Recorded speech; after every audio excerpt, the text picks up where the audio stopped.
अच्छा बेटा, हम बेसिकली जो स्टडी कर रहे हैं अभी, देखिए माशाल्लाह से उस वक्त हमारे पास 7-8 स्टूडेंट थे, 6 स्टूडेंट, अब माशाल्लाह 12-13 स्टूडेंट यहाँ पर आ गए।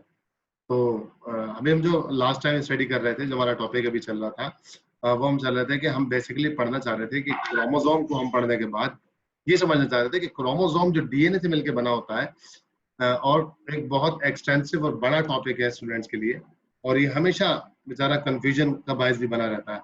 क्यों? क्योंकि जैसे ही बात आती है ना कि एक तो चलो डीएनए तो हमें समझ में आ जाता है कि डबल हेलिक्स है और इस तरीके का है, लेकिन हम इसके अंदर की जब स्टडी करने जाते हैं तो उसके लिए हम स्टडी कर रहे थे अभी, और हमारा बड़ा एक्सटेंसिव लेक्चर अभी हो गया लास्ट 30-35 मिनट्स का, जिसमें सिर्फ हमारे पास 4-5 बच्चियां थी, और तो हमने इसको काफी डिटेल में स्टडी कर लिया है। ठीक है, लेकिन अब माशाल्लाह से इंतजार और हफ्जा और पत्नी फरियाल भी थोड़ी लेट आई थी, लेकिन फरियाल माशाल्लाह पढ़ रही है ऑलरेडी, उसको समझ में आ गया होगा। ठीक है, और भी बच्चे हमारे साथ। तो अब जो है हम बेसिकली स्टडी इसी की कर रहे थे। मैं सिंपली इसको बता के फिर आगे थोड़ा सा टॉपिक लेके जाऊँ। ये आपको बेटा डायग्राम शेयर हो रही है सबको? Yes sir. Yes sir. ठीक है। अच्छा, ये स्ट्रक्चर अभी हमने अभी अभी भी रिसेंटली हमने अपना जो लास्ट लेक्चर खत्म किया वो इसी स्लाइड पे किया। स्ट्रक्चर ऑफ द डीएनए को हम स्टडी करना चाह रहे थे। तो हमने सिंपली देखा कि क्रोमोसोम को मजीद खोला तो एक बारीक धागा निकला, उस धागे को मजीद खोला तो हमें, यानी जब हमने पहले तो हमने क्रोमोसोम समझा केमिकल स्ट्रक्चर, फिर केमिकल था उसका अल्ट्रा स्ट्रक्चर मतलब फिजिकल स्ट्रक्चर, फिजिकली उसको खोल के देखा। जब उसे खोल के देखा तो हमारे पास क्या नजर आया कि हमारे पास उसके अंदर क्या नजर आया कि जनाब ये डबल हेलिक्स का धागा निकल रहा है। ये धागा भी 2 धागों में है, और 2 धागों की सीढ़ी सी बनी हुई है, सीढ़ियां सी बनी हुई है ना, गोल घूमने वाली। और जब इस सीढ़ी को खोल के देखा तो हमें समझ में आया कि जनाब जो इसकी सीढ़ी के लेफ्ट राइट के जो धागे बने हुए, जो लेफ्ट और राइट के जो पिलर्स बने हुए, धागे कह लें आप, स्ट्रैंड जिसको कहा जाता है, स्ट्रैंड, इसके अंदर 2 चीजें हैं। एक तो फॉस्फेट है पी, और एस शुगर, यानी फॉस्फेट और शुगर से मिलके ये डीएनए का एक धागा बना हुआ है। बिल्कुल लेफ्ट साइड के ऊपर आ जाइए दूसरी तरफ, तो वहां भी फॉस्फेट और शुगर का धागा बना हुआ है। ठीक है, यानी phosphate sugar, phosphate sugar, phosphate sugar, इस तरीके से billions of the phosphate sugar. अच्छा, 3 चीजें हैं, फॉस्फेट, शुगर, और तीसरी चीज नाइट्रोजिनस बेस।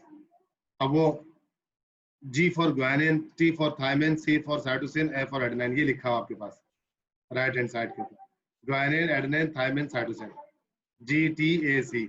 कलर भी इनको स्पेसिफिकली कलर दिए हुए हैं।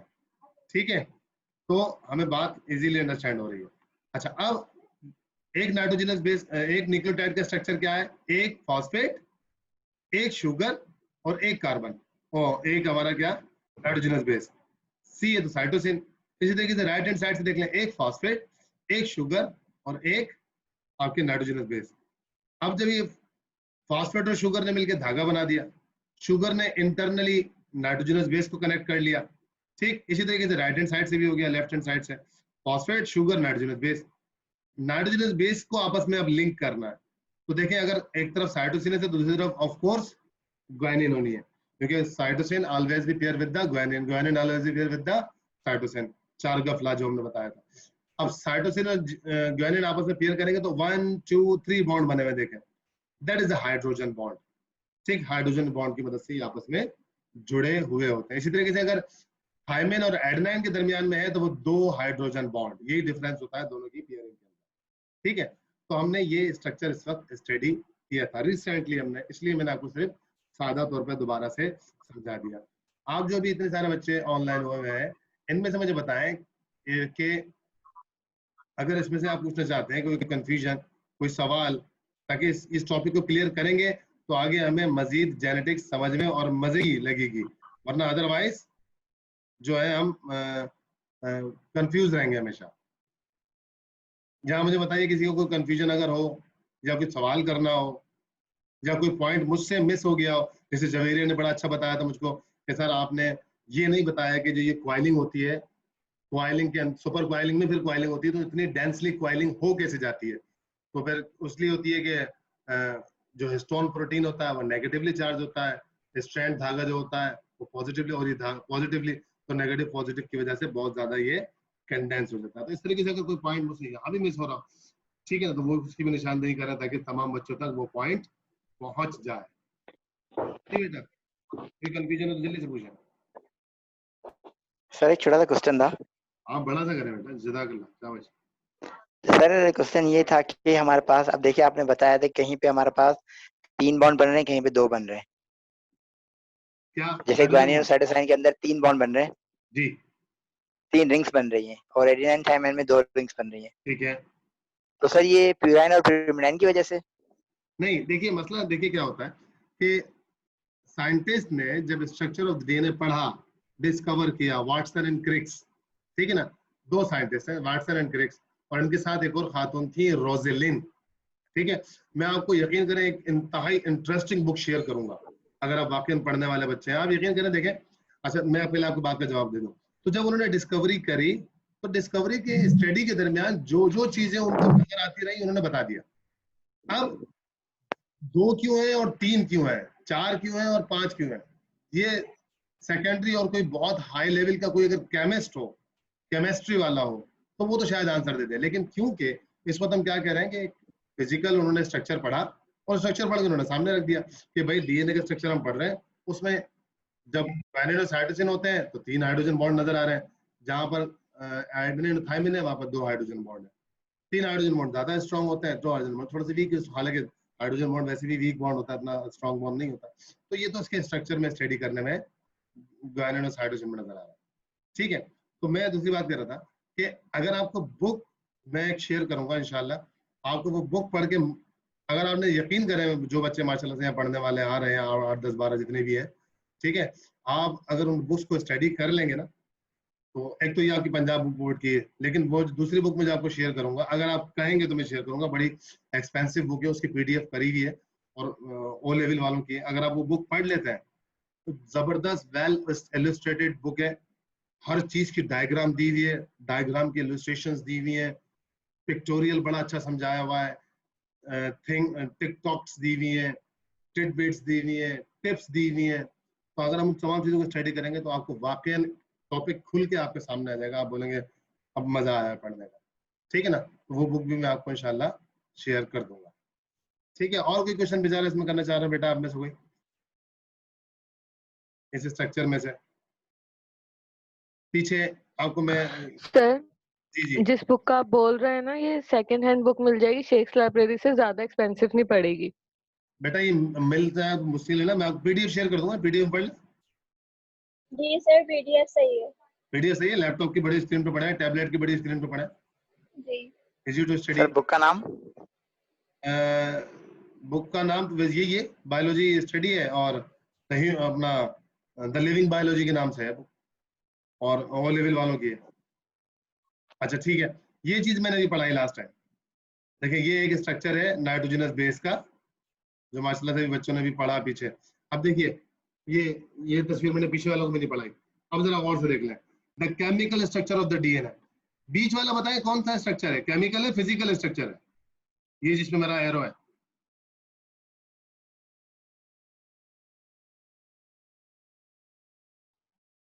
Physical sir. Sir chemical Chemical? Structure है ना? सेंटर वाला कौन सा है? ये भी केमिकल केमिकल स्ट्रक्चर है सर। सर सें- केमिकल नहीं, सेंटर वाला केमिकल कहाँ से आ गया? इसमें कहीं केमिकल नजर आ रहा है आपको? इसमें तो आपको एक धागा नजर आ रहा है, 2 धागे हैं जो आपस में घूमे फिरे हैं, धागों के बीच के अंदर नीले और ग्रीन और ब्लू और येलो धागे नजर आ रहे हैं।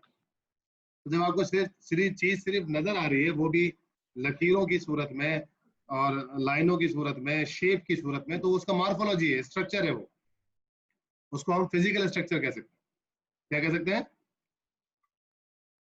Physical structure. फिजिकल मॉर्फोलॉजी है, मॉर्फोलॉजिकल स्ट्रक्चर है। यानी कि अभी आप एक घर को बाहर से खड़ा होकर देख रहे हैं ना, मुझे पानी दीजिए। ठीक है, ये आप एक मॉर्फोलॉजी देख रहे हैं, यानी कि घर को बाहर से खड़ा होकर देख रहे हैं कि आप एक घर 3 मंजिला नजर आ रहा है, टंकी भी बनी हुई है पानी के ऊपर, प्लस्तर भी हुआ है, ग्रिल्स भी लगी हुई है, थोड़ी सी लाइटिंग भी हुई है, टाइल्स लगे हुए हैं। ठीक है, इस तरह आपको डीएनए बाहर से नजर आ रहा है, ऐसा ही नहीं है। अब यस जब सर। आपको घर को, बोलने की मैंने जी फरियाल बेटा बोलिए। नो सर, मेरा को अच्छा, अब अब आपने घर बाहर से देख लिया, अब आपने कभी चलो फ्रंट की स्टडी तो हो गई, अब इसकी इंटरनल स्टडी करें, एनाटॉमी करें, अंदर घुस के देखें कि फर्स्ट फ्लोर पे कितने रूम बने हुए, ड्राइंग रूम कितने, बेडरूम्स, ड्राइंग रूम है या बेडरूम्स कितने, कॉमन है या नहीं है, किचन है, ओपन है, क्लोज्ड है, वॉशरूम बाथरूम कितने, ये सारी चीजें अब आप देखने जा रहे हैं। तो आप अंदर जाएंगे उसके, तो एनाटॉमी, फिर ये तो उसका एनाटॉमी हो गया। अब आप देखना चाहते हैं कि दीवारें किस चीज की बनी हुई है, ईंट की बनी हुई है या फिर ब्लॉक्स की बनी हुई है या फिर किसी खास पत्थर की बनी हुई है अलग से। तो जब आप ईंट, ब्लॉक्स और पत्थर की तरफ जा रहे हैं तब आप किसी हद तक उसकी केमिकल स्ट्रक्चर की तरफ जा रहे हैं। केमिकल मतलब वो खुद वो चीज किस चीज से बनी है, मतलब वो खुद किस चीज से मिलके बनी है। जैसे अगर मैं बोलूं कि चाय की केमिकल स्टडी क्या है, चाय तो आपको बाहर नजर आ रही है, तो आप बोलेंगे सर इसके अंदर तो 3 चीजें मिलाई है हमने, पानी, दूध, पत्ती, चीनी, ये 3-4 चीजें हमने इसके अंदर मिलाई है। अच्छा ठीक है भाई, ये इसकी क्या हो गई, एनाटॉमिकल लाइक स्ट्रक्चर। अब हम जा रहे हैं भाई चीनी मिलाई है, अच्छा भाई चीनी का स्ट्रक्चर देखें, चीनी कैसे करते हैं। अब चीनी का पता लगा जनाब 5 कार्बन होते हैं उसके अंदर। अब आप आए उसके केमिकल स्ट्रक्चर पे, अंडरस्टैंड। अब आपने देखना शुरू किया कि शुगर के भाई फॉस्फेट भाई 4 कॉर्नर है इसके एक मॉलिक्यूल के। तब आप जाते हैं उसकी केमिकल स्टडी पे, तब आप कार्बन और उसके एलिमेंट्स की स्टडी कर रहे थे, तब आप जाते हैं केमिकल स्टडी पे। तो जो बीच वाला स्ट्रक्चर है इसमें कहीं आपको कोई फास्फोरस, शुगर, केमिकल कुछ नजर आ रहा है? No sir. केमिकल स्ट्रक्चर होगा, nitrogen bases are also chemical sir है, लेकिन अभी आपके बीच में क्या नजर आ रही है? No sir. हाँ, अभी तो आपको सिर्फ लकीरें, लाइनें नजर आ रही है। वो भी आपको पता है कि ये केमिकल से, नाइट्रोजनस बेसिस से मिलके बनी है, इसलिए आप कह पा रहे हैं। वरना कोई दूसरा आम शख्स उसको देखेगा तो बोलेगा भाई ये तो लाइनें बनी हुई है कुछ, ठीक है ना। अब इस लाइनों की केमिकल स्टडी करनी है, तब हम उसको कहेंगे the chemical structure of DNA. तभी उन्होंने डीएनए की शक्ल भी दिखा दी कि देखें डीएनए ऐसा होता है। अब इसकी हम आपको शक्ल दिखा रहे हैं। शक्ल क्या दिखाई उन्होंने, जरा मैं आपको दिखाता हूँ। जवेरिया बेटा बात समझ में आ रही है आपको? ज्यादा आ रही होगी अब, यस सर। ठीक है ना। बोर तो नहीं हो रही क्योंकि चीज दोबारा से पढ़ा रहा हूँ लेकिन अलग तरीके से। No sir, no sir, bore तो नहीं हो रहा। अच्छा अब क्या चीज देखिए, what hold the DNA structure together. सबसे पहली बात कह रहा है कि इन 2 धागों को बीच में से किस चीज ने पकड़ा हुआ होता है, ठीक है। अब इस तरह समझ ले बात को। क्या कह रहा है कि DNA strand are held together by the hydrogen bonds. कि डीएनए यानी कि एक धागा, आपको मेरी वीडियो आ रही है? Yes sir. ठीक है, ये एक धागा और डीएनए का दूसरा धागा आपस में किस चीज से लिंक्ड किए होते हैं, जो सीढ़ियां बनी होती है वो किस चीज से जुड़ी हुई होती है। तो वो क्या कह रहा है कि किससे, हाइड्रोजन बॉन्ड से जुड़ी हुई होती है बिटवीन द बेसिस। कौन सी bases? Nitrogenous bases. On adjacent strand, कह रहा एडजेसेंट मतलब बराबर वाले धागे से, लेफ्ट राइट वाले धागे से, राइट लेफ्ट वाले धागे से। नाइट्रोजनस बेसिस और नाइट्रोजन बेसिस आपस में हाइड्रोजन बॉन्ड से जुड़ी हुई होती है, ठीक है। अब उसने आगे नाइट्रोजन बेसिस के नाम भी बता दिए, adenine always pair with the thymine, ठीक है, यानी कि ए और टी। वाइल जबकि guanine G always pair with the cytosine C, ठीक हो गई बात। Adenine pair with the uracil in the RNA. अभी आरएनए की बात हम नहीं कर रहे, ठीक है। आ जाइए जनाब, पहली बात तो इसने ये बता दी। अब उसमें देखिए ये बना भी दिया, कहने लगा ये जो ए लिखा हुआ है ये एडेनाइन का क्या है, केमिकल स्ट्रक्चर। अब देखिए ये कितना 1 2 3 4 5 6 हेक्सोस, 6 कार्बन एटम है, 6 शुगर, और फिर इसके नाइट्रोजन नाइट्रोजन नाइट्रोजन, ये सब जगह नाइट्रोजन लगा हुआ है।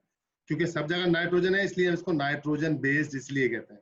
अच्छा अब वो क्या कह रहा है कि इस नाइट्रोजन बेस के साथ ये किससे मिली हुई, ए किससे मिला हुआ है, टी से, थाइमाइन के साथ, ठीक।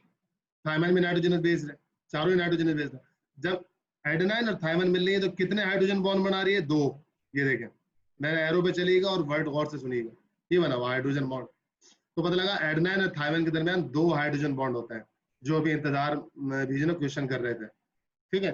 इसी तरीके से ग्वानिन एंड साइटोसिन के दरमियान कितने हैं, 1 हाइड्रोजन, दूसरा हाइड्रोजन और तीसरा हाइड्रोजन, ठीक हो गई बात। तो इसने ये बताया कि व्हाट डीएनए होल्ड टुगेदर, हमें ये भी समझ में आ गया, ठीक है। अब ये जो बता रहा है ना फ्रॉम डीएनए टू प्रोटीन, ये आगे की बात है। जब हम ट्रांसलेशन पढ़ेंगे ना, तब की बात है। ये आगे का टॉपिक है और बड़ा इंटरेस्टिंग टॉपिक है। लेकिन मेरे बच्चों, फ्रॉम जवेरिया इस बात के सबूत देगी, क्योंकि ये बहुत अच्छी तरह पढ़ चुकी है हमसे पहले, और हमने बड़ी डायग्रामेटिक और बोर्ड पे पढ़ाया है चार्ट के साथ। तो अब आगे जब तक आपको डीएनए समझ में नहीं आएगा ना, आपको पता ही नहीं लगेगा डीएनए से आरएनए बनेगा कैसे और आरएनए से प्रोटीन कैसे बन जाएंगे। ये पूरा एक प्रोसेस है कि डीएनए से आरएनए बनेगा, आरएनए से प्रोटीन बनेगा, डीएनए से आरएनए बनने का प्रोसेस ट्रांसक्रिप्शन है, आरएनए से प्रोटीन बनते हैं फिर ट्रांसलेशन के जरिए। तो जब तक आपको डीएनए समझ में नहीं आएगा, आपको ये समझ में नहीं आएगा आरएनए बनेगा कैसे। आरएनए समझ में नहीं आएगा तो आप प्रोटीन, बस फिर आप रट्टा लगाएंगे। तो हमारा ये नेक्स्ट टॉपिक्स में आएगा, जिस पूरे टॉपिक का नाम है जीन एक्सप्रेशन, जो हम आगे पढ़ेंगे। और इसको आल्सो नोन एज द, इसका एक बड़ा अच्छा सा नाम है, एक तो जीन एक्सप्रेशन है, प्रोटीन सिंथेसिस भी कहते हैं इस टॉपिक को। हाँ, सेंट्रल डॉगमा, सेंट्रल डॉगमा भी इसी से जुड़ेगा आगे। ये बड़े इंटरेस्टिंग टॉपिक्स हैं, बड़े बारीक टॉपिक है, लेकिन अगर आप इसको इंटरेस्टिंगली पढ़ेंगे तो आपके कॉन्सेप्ट्स बहुत जबरदस्त तरीके से ओपन हो जाएंगे। अब आगे आ जाइए थोड़ा सा, क्या कह रहा है, the sugar phosphate backbone. Backbone कौन सी है, ये जो धागा जा रहा है ये बैकबोन है। ये जो दो धागे जा रहे हैं ना, एक धागा ये जा रहा और एक धागा ये जा रहा। हमारी लड़कियों को ये डीएनए का स्ट्रक्चर बड़ी अच्छी तरह पता है, क्योंकि फेयर एंड लवली पे बना होता है। और माशाल्लाह तो लड़कों की फेयर एंड लवली भी आ गई है, उसके ऊपर भी बना हुआ होता है, ठीक है ना। तो वहां ये बताना चाहते हैं कि जब आप क्रीम लगाएंगे तो आपका एक्चुअली डीएनए की जीन सीक्वेंस चेंज हो जाएगी और आप असल में गोरे हो जाएंगे, जबकि ऐसा मुमकिन नहीं है, बेवकूफ बनाते हैं। अच्छा, अब हम क्या बता रहे हैं, कि जो बैकबोन है, द शुगर फॉस्फेट बैकबोन, जो ये बनी हुई कैसे बनी हुई जनाब, देखिए ये शुगर है, पेंटोस शुगर, 1 2 3 4 5 कार्बन शुगर, ठीक। ये कार्बन शुगर किससे मिली हुई है, फॉस्फेट ग्रुप से, पी। फिर ये फॉस्फेट शुगर किससे मिली हुई जाके, अगली फॉस्फेट जो है किससे मिला हुआ है, शुगर से। फिर ये शुगर किससे मिली हुई है, फॉस्फेट से।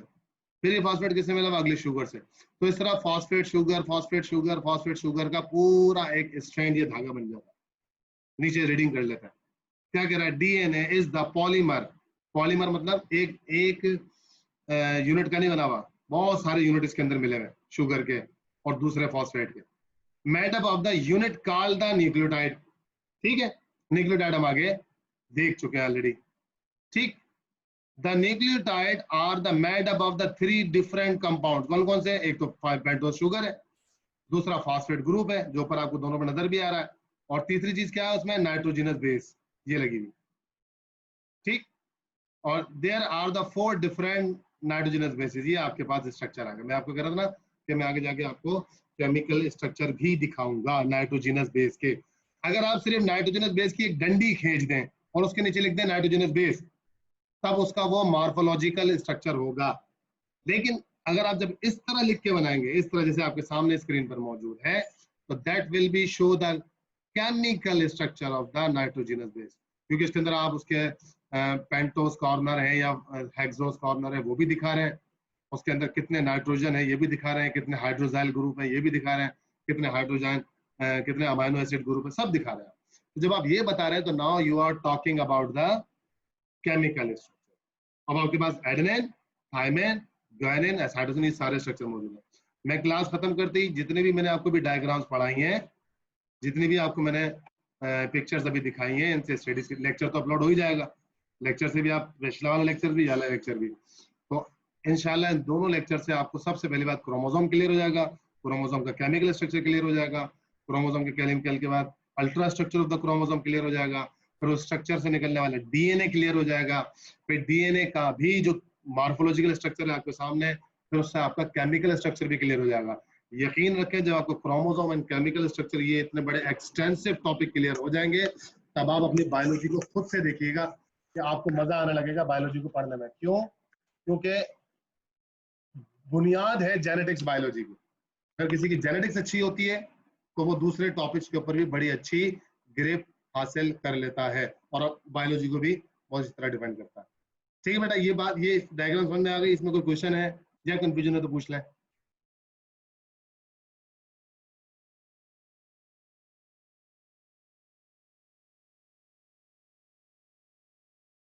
हेलो जी सर, आ गई समझ में। क्लियर हो गया? जी सर यस सर, आ गई। यस जिसके सर। जिसके नहीं आए वो बेधड़क क्वेश्चन कर ले, परेशान ना हो, कंफ्यूज ना हो। जिनके आ गए उनकी बात है। अच्छी बात है, क्वेश्चन करेंगे तो मुझे पता लगेगा हाँ क्या क्या समझ में आ रहा है, क्या समझ में नहीं आ रहा।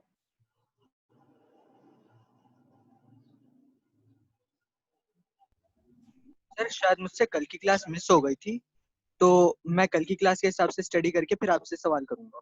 ठीक है, लेकिन कल का लेक्चर मैंने अपलोड नहीं किया है, कन्वर्ट हो चुका है। कल का और आज का दोनों, कल का एक लेक्चर और आज के दोनों लेक्चर मैं यूट्यूब पे अपने चैनल पे अपलोड कर दूंगा, लिंक भी आपको शेयर कर दूंगा इंशाल्लाह। आज रात लेट नाइट तक इंशाल्लाह मैं ये काम कर दूंगा। ठीक है सर। सर जी बेटा। अगर पॉसिबल हो सके तो जेनेटिक्स से रिलेटेड एमसीक्यूज प्लीज आप ग्रुप में शेयर कर दिएगा। चले, मेरे पास है, देखता हूँ प्रिंटेड टेस्ट के पिछले वाले साल के पढ़े में काफी सारे, तो वो मैं आपको शेयर कर दूंगा, ग्रुप पे शेयर कर दूंगा ताकि सबको उससे मिल जाए। और कोई क्वेश्चन ओके बेटा? Sir, thank you. इंतजार कोई क्वेश्चन करना है? जवेरिया ना अपना जुनेरा और बहुत सारे फरियाल।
हेलो बेटा, ये स्ट्रक्चर नजर आ रहा है सबको? जी सर। Yes sir. आप लोग बता तो दे, मेरा माइक बंद है, इतनी देर से मैं बात कर रहा हूँ, आप लोग सारे सुन रहे बैठे। सर आवाज ही नहीं आ रही थी आपकी सर। इतनी देर से। आवाज नहीं आ रही थी हमें लेकिन लगा आपने खुद से माइक बंद किया होगा। अच्छा, मेरी वीडियो भी बंद है, सॉरी सॉरी सॉरी, इसलिए आपको अंदाजा ही नहीं हुआ। ठीक है, मैं यस सर। पिछले 2-3 मिनट से आपसे मुस्तकिल बात कर रहा था। तस्वीरें तो आ रही थी ना स्क्रीन पर? जी सर। देखिए ये न्यूक्लियोटाइड, ठीक है। दूसरा देखिए ये कितना जबरदस्त और वाज़ेह स्ट्रक्चर डीएनए, ठीक है। इसके अंदर भी आपके पास देखें नाइट्रोजनस बेस का केमिकल स्ट्रक्चर दिखा रखा है। एक चीज रह गई, देखिए ये भी कितना अच्छा स्ट्रक्चर है, ऊपर से डीएनए। अच्छा देखिए इसके अंदर मेजरमेंट दी हुई है, मेजरमेंट्स ये रहेगी हमारा डीएनए के अंदर, याद रखिएगा। अभी मैं इसको कंप्लीट कराता हूँ। देखें ये रही मेजरमेंट्स, ये रही मेजरमेंट्स। क्या कह रहा है? जो रोजेलिन थी, रोजेलिन, वाटसन एंड क्रिक्स ने पूरा मॉडल बना दिया था डीएनए का, लेकिन वाटसन एंड क्रिक्स एक जगह के कंफ्यूज हो गए थे कि यार इसकी मेजरमेंट नहीं हो पा रही है, कि हम साइज क्या बताएं, बिटवीन 2 नाइट्रोजनस के दरमियान में गैप कितना है, एक हेलिकल में गैप कितना है। तो वहां पर फिर रोजेलिन ने इनकी हेल्प करी, क्योंकि रोजेलिन जो थी वो रेडियोलॉजिस्ट थी, यानी कि वो रेडियोलॉजिज्म किसको कहते हैं, जो X rays, alpha beta gamma rays, इन रेजेस के ऊपर स्टडी करते हैं, और इनकी मेजरमेंट्स बड़ी बारीक नैनोज मीटर्स के अंदर होती है, बहुत यानी कि बारीक चीजों की स्टडी करता है। तो फिर रोजेलिन ने इनकी ये प्रॉब्लम सॉल्व की थी और उसकी उन्होंने मेजरमेंट करके दिखाई थी। देखिए मेजरमेंट क्या करके दिखा रहे हैं कि ये 2 डीएनए के स्ट्रैंड है, इसके दरमियान में गैप कितना है, आप लोग पढ़ के सुनाया ताकि मुझे पता लगे सारे मौजूद हैं। जल्दी जल्दी बताए ना, ये 2 स्ट्रैंड के दरमियान गैप कितना है? सर शो ही नहीं हो रही। पिक्चर शो नहीं हो रही? सर पिक्चर जीन्स शो हो रही है, की मेजरमेंट पिक्चर शो हो रही है। अरे बच्चा तुम लोग बताते ही नहीं हो ना, ये तो मसला है। सर मैंने मैसेज किया है। अच्छा मैसेज नहीं बता दिया करना यार, मैसेज हर बार नहीं पढ़ा जा सकता। हम समझ में आप नजर आ रही है? जी सर, अब नजर आ रही है। जी सर। बहुत वाज़ेह तौर पर, अब तो वाज़ेह तौर पर नजर आ रही होगी। जी सर। बिल्कुल सर। अब मैं ये कह रहा हूँ कि सुन तो लिया ना रोजेलिन साहिबा के बारे में? जी सर। अच्छा अब कह रहा है कि दो स्ट्रैंड्स के दरमियान में गैप कितना है? Sir 2 3.5 nanometre 2 nanometre, N for nano, N for metre. Nanometre यूं कह देते हैं कि आप ये समझ लें कि जो मिलीमीटर है, मीटर का भी 1000 पावर 10, यानी इतना सर छोटा, 10 पावर -6 माइनस एक्स आ गया ना, तो उसी को 10 से हम करते हैं। 10 पावर -6 यानी कि इतनी बारीक चीज को, यानी कि नैनोमीटर इतनी बारीक चीजों को मेजरमेंट के लिए इस्तेमाल होता है। तो कह रहा है कि दो धागों के दरमियान गैप कितना है? 2 नैनोमीटर। ठीक है, लेकिन मेरा एक सवाल है आपसे, देखता हूं कौन जवाब देता है। यहाँ कितना गैप दिखा रहा है, बताएं? दो धागों के सर दरमियान, दोनों हेलिक्स के बीच में हाँ, 2 नैनोमीटर। 2 हेलिक्स, हेलिक्स तो एक ही है, हेलिक्स कहते हैं घूमने को, ठीक है ना, लेकिन सर डुप्लेक्स के बीच में। स्ट्रैंड्स के बीच में, 2 स्ट्रैंड्स के दरमियान गैप कितना बता रहा है? 2 नैनोमीटर। लेकिन मुझे बताएं यहाँ पर गैप कितना होगा इस जगह? सर कहाँ पर? जो मेरा एरो देखें, सर एरो कहाँ पर है आप? एरो नजर नहीं आ रहा? सर सेम वही होगा। एरो नजर आ रहा है देखो, यस सर सर। सेम वही होगा। ये छोटा हेलिक्स है और ये बड़ा हेलिक्स है, इसके दरमियान में कितना होगा? इंतजार कर रहे हैं, उतना सर ही सेम। होगा। Yes sir same yes he sir होगा। सेम होगा, क्यों भाई? क्योंकि सर हमें डायग्राम में तो खोल के सर, yes, दिखाया sir. मैंने, सजा से हमें बड़ा लग रहा है। अब इंतजार आप सर बताएं। हमने अल्ट्रा स्ट्रक्चर देख रहे हैं इसका। डायग्राम में तो हमें डिफरेंट तरीके से दिखा देते हैं। वो सेम अब इंतजार, सर आई थिंक दोनों स्टूडेंट सही हैं। क्या चीज सही है? सर दोनों जो स्टूडेंट बोल रहे थे ना, दोनों सही हैं। क्यों सही है? थिंक तो बताए ना, why you are think about that. मेरी क्लासेस में ये तुक्का नहीं, लॉजिकल बात। सर अगर इसका चेंज होता, आठ हर बोल रहे सीक्वेंस हैं, का अगर डिफरेंट होता तो सर, डीएनए अगर का हर साइज ही अजीब सा हो जाएगा। ये सर अजीब भी हो जाएगा, और उसके बारे में फिर वो बताते ही नहीं, आप फिर बोल देते ये आप सबका अलग है, लेकिन यहाँ पे देखिए, उन्होंने कांस्टेंट बताया हुआ है। फिर देखे ना, जवेरिया प्रोफेसर है, वो बात प्रोफेसर वाली करती है, उसने बहुत अंदर जाके और बारीक बात करी कि अगर इस तरह तो डीएनए का साइज ही छोटा मोटा हो जाएगा। हाँ फरियाल कुछ कह रही है बेटा? सर मुझे बोलने ही नहीं दिया। जी सर मैं बोले भी आप। यही कह रही थी, अल्ट्रा स्ट्रक्चर दिखाया हुआ है इसमें जैसे। हाँ जी, इंतजार, बोलिए बेटा। सर सब कुछ उन्होंने बोल दिया दोबारा से। आप दोबारा बोल रहे हैं। सर actually डीएनए का मैं बता रहा स्ट्रक्चर था। दिखाया हुआ है सारा, ये बोल रहे हैं। हमने सर 2-3 दिन से ज्वाइन ही नहीं हो रहे थे, चले इसलिए अब मैं काफी आपको टाइम हो बताऊं। गया। वेरी गुड, चले बहुत अच्छा आप लोगों ने अटेम्प्ट किया। उस्ताद के टीचर के क्वेश्चन करने का मकसद ये होता है कि आप अपने थोड़ा सा दिमागों को चलाएं। बेटा बहुत अच्छा क्वेश्चन हमने दिया कि एक ही होगा, और इसमें वरीशा ने और जो जुनैरा ने शायद मेरे ख्याल से एक साथ आंसर दिया था, खदीजा ने, कि सर एक्चुअली हमें दिखाने के लिए आगे बड़ा करके दिखाया गया है, तो वो छोटा सा ही, तो इसी तरीके से हमें वाजे करने के लिए है वो साइज उतना ही। इंतजार ने तो पहली फुर्सत में कहते थे कि सर साइज बिल्कुल सेम होगा, तो सबका आंसर अपनी अपनी जगह बिल्कुल परफेक्ट है, माशाल्लाह, वेरी गुड। अच्छा, दूसरी चीज क्या चीज थी कि हम क्या कहना चाह रहे थे, एक और बात बता दूं कि बेटा हम क्रोमोसोम कहाँ से निकालते हैं? सेल में से। सेल के कहाँ से? न्यूक्लियस में से। न्यूक्लियस के अंदर भी क्रोमेटिन नेटवर्क है, तो हमें क्रोमेटिन नेटवर्क, सेल नजर नहीं आता तो क्रोमेटिन नेटवर्क क्यों नजर आएगा? क्रोमेटिन नेटवर्क नजर नहीं आता तो डीएनए कैसे नजर आ सकता है? ठीक है ना, तो इसलिए हमें कुछ भी चीज नजर नहीं आती, हमें डायग्रामेटिक वे के अंदर इतना बड़ा करके दिखाया गया है। साइज इनके बिल्कुल वही है जो उसके ऊपर लिखे हुए हैं। तो जो दो स्ट्रैंड के दरमियान में गैप पहले में है, वही आखिरी में नीचे यहाँ पर जो खोल के दिखा दिया इन्होंने, इसके अंदर भी वही है। ठीक है, अब हम इसको थोड़ा सा आगे चल के स्टडी करते हैं। कह रहा है कि दो नाइट्रोजीनस बेसिस के दरमियान में कितना गैप है? जल्दी पढ़ के बताएं। 0.34 नैनोमीटर। 0.34 नैनोमीटर, यानी कि ऊपर नीचे वाली, आमने सामने वाली नहीं, आमने सामने वाली में गैप है, जल्दी से बताएं। No sir. Front to front में गैप है? नहीं, नो सर। ऊपर No, sir. नीचे वाली में गैप है। बिल्कुल सर। ठीक है, यानी कि सीढ़ियों के Yes, sir. स्टेप में ऊपर नीचे वाले में गैप होता है, लेफ्ट राइट वाले में गैप नहीं होता। सर अगर उनमें गैप होगा तो बॉन्डिंग ही नहीं होगी। जी वेरी गुड, बॉन्डिंग ही नहीं हो, बॉन्डिंग ही से जुड़ जाते हैं वो हाइड्रोजन बॉन्डिंग से। वेरी गुड हो गया। तो पता लगा दो स्ट्रैंड्स के दरमियान में गैप 2 नैनोमीटर, दो नाइट्रोजीनस के दरमियान में जो है 3.4, और ये जो यहाँ से यहाँ तक सबसे बड़ा लिखा हुआ है 3.4 नैनोमीटर, that is a one helix. ठीक है, कहलाता है, ठीक है कहलाता है, that is one helix. 1 complete 10 of helix। हाँ, एक वन कंप्लीट यानी कि पूरा एक हेलिक्स कहलाता है। हेलिक्स मतलब एक चक्कर, उस तरह घूम जाता है। ठीक है, अब 3 मेजरमेंट हो गई, 2 स्ट्रैंड्स के दरमियान। अच्छा सर? मुझे बताइए, एक बात और सवाल करता हूँ, देखो कौन जवाब देता है। ये जो ये हिस्सा है, ये हिस्सा नजर आ रहा है जहाँ मेरा माउस चल रहा है, मैं इसके ऊपर कल इंशाल्लाह वो डाउनलोड कर लूंगा आपको मार्कर से।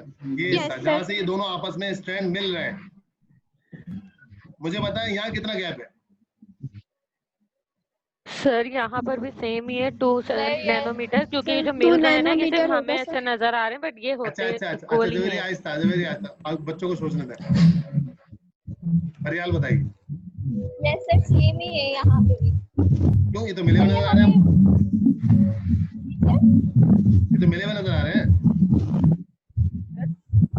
ये हमें दिखाया हुआ है ना, हमें जूम करके दिखाया, मतलब हमें अल्ट्रा जूम करके दिखाया हुआ है।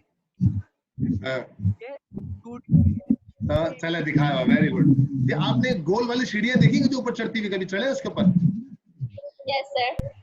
वो सीढ़ियां यस सर।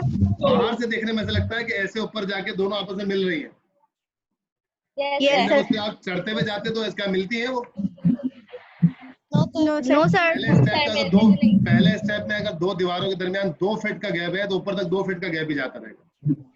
ठीक है, जैसे बिल्कुल रस्सी होती है तो रस्सी का अपना पूरा जो धागा होता है वो पूरा मोटा होता है, वो कम पतला और मोटा नहीं होता। इसी तरीके से ये गैप बिल्कुल हमारे इस वाले पोर्शन में भी बिल्कुल सेपरेट है, उतना ही है 2 नैनोमीटर।